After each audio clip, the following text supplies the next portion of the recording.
Hi friends, this is Kavya. Valentine's day get ready with me చూసేద్దామా? అబ్బా, Valentine's day వచ్చేసింది, నా వైఫ్ ఏం గిఫ్ట్ అడుగుతుందిరా బాబు అని అనుకుంటున్నారా?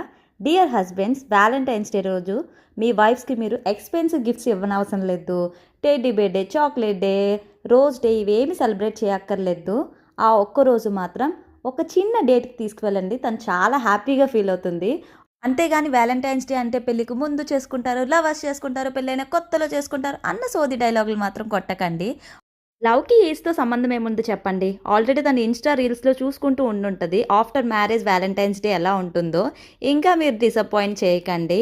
వ్యాలంటైన్స్ డే అయిపోయింది కాబట్టి ఇప్పటికైనా పర్లేదు, కొంత టైం తనతో టైం స్పెండ్ చేయండి, తను ఫుల్ హ్యాపీ అయిపోతుంది. నేను కూడా ఒక వైఫ్ని, ఒక మదర్ని కాబట్టి ఆ ఫీలింగ్ ఎలా ఉంటుందో తెలుసు కాబట్టి చెప్తున్నాను. ఇక్కడ మా హస్బెండ్ అయితే డిన్నర్కి తీసుకెళ్తానన్నారు, అందుకని ఇంత హ్యాపీగా రెడీ అయిపోయాను. మీ సంగతి ఏంటో కమెంట్ బాక్స్లో చెప్పేయండి. మోర్ వీడియోస్ కోసం ప్లీజ్ లైక్ చేసి సబ్స్క్రైబ్ చేసుకోండి.